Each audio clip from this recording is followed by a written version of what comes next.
नमस्कार। हिंदी कहानी no moral but lot of understanding में मैं कल्पेश गर्ग एक बार फिर से आप सभी का स्वागत करता हूं। दोस्तों, आज की कहानी का शीर्षक है स्वर्ग से सुंदर।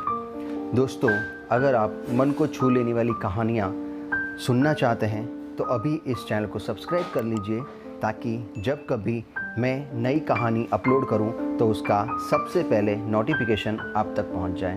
तो आइए आज की कहानी शुरू करते हैं।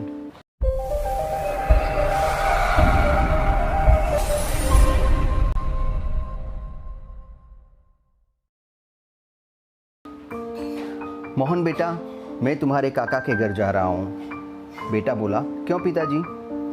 और आजकल काका के घर बहुत जाने लगे हो, मन नहीं मान रहा है तो चले जाओ। पिताजी, लो ये पैसे रख लो, काम आएंगे। पिताजी का मन भर आया। उन्हें आज अपने बेटे को दिए गए संस्कार लौटते नजर आ रहे थे। जब मोहन स्कूल जाता था, वह पिताजी से जेब खर्च लेने में हमेशा हिचकिचाता था, क्योंकि घर की स्थिति ठीक नहीं थी। पिताजी मजदूरी करके बड़ी मुश्किल से घर चलाते थे, पर माँ फिर भी उसके जेब में कुछ सिक्के डाल देती थी, जबकि वह बार बार मना करता था। मोहन की पत्नी का स्वभाव भी उसके पिताजी की तरफ कुछ खास अच्छा नहीं था। वह रोज पिताजी की आदतों के बारे में कहा-सुनी करती थी। उसे ये बड़ों से टोका टाकी पसंद नहीं थी। बच्चे भी दादा के कमरे में नहीं जाते थे। मोहन को भी आने में देर होने के कारण वह अपने पिताजी से नहीं मिल पाता था। एक दिन पिताजी का पीछा किया। आखिर पिताजी को काका के घर जाने की इतनी जल्दी क्यों रहती है? लेकिन वह यह देखकर हैरान रह गया कि पिताजी काका के घर जाते ही नहीं। वह तो एक एकांत में शून्य मनस्क एक पेड़ के सहारे घंटों बैठे रहते थे। तभी पास खड़े एक बुजुर्ग जो यह सब देख रहे थे, उन्होंने कहा, बेटा क्या देख रहे हो?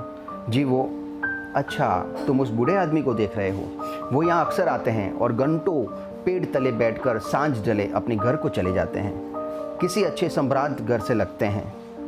बेटा, ऐसे कई अनेक बुजुर्ग माता पिता तुम्हें यहाँ आसपास में मिल जाएंगे।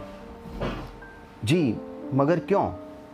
बेटा, जब घर में बड़े बुजुर्गों को प्यार नहीं मिलता, उन्हें बहुत अकेलापन महसूस होता है, तो वे यहाँ बैठकर अपना समय काटा करते हैं। वैसे क्या तुम्हें पता है, बुढ़ापे में इंसान का मन बिल्कुल बच्चे जैसा हो जाता है। उस समय उन्हें अधिक प्यार और सम्मान की ज़रूरत पड़ती है, पर परिवार के सदस्य इस बात को नहीं समझ पाते। वो यही समझते हैं कि इन्होंने अपनी ज़िंदगी जी ली है, फिर उन्हें अकेला छोड़ देते हैं। कहीं साथ ले जाने में कतराते हैं।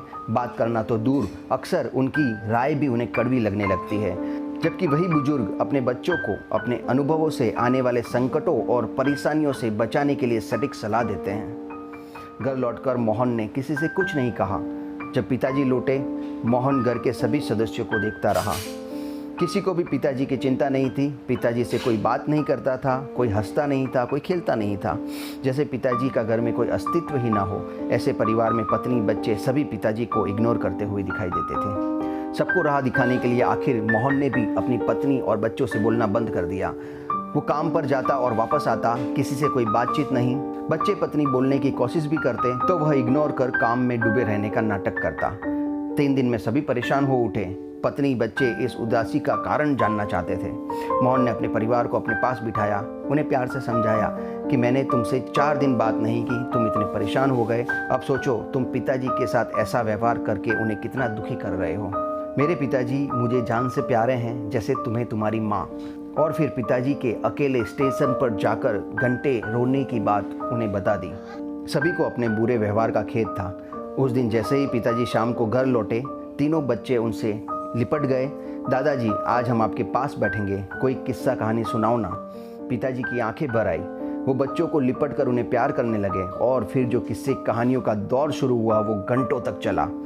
इस बीच मोहन की पत्नी उनके लिए फल और कभी चाय और कभी नमकीन लेकर आती। पिताजी बच्चों और मोहन के साथ स्वयं भी खाते और उन्हें भी खिलाते। अब घर का माहौल पूरी तरह बदल गया था। एक दिन मोहन बोला, पिताजी क्या बात है, आजकल आप काका के घर नहीं जाते?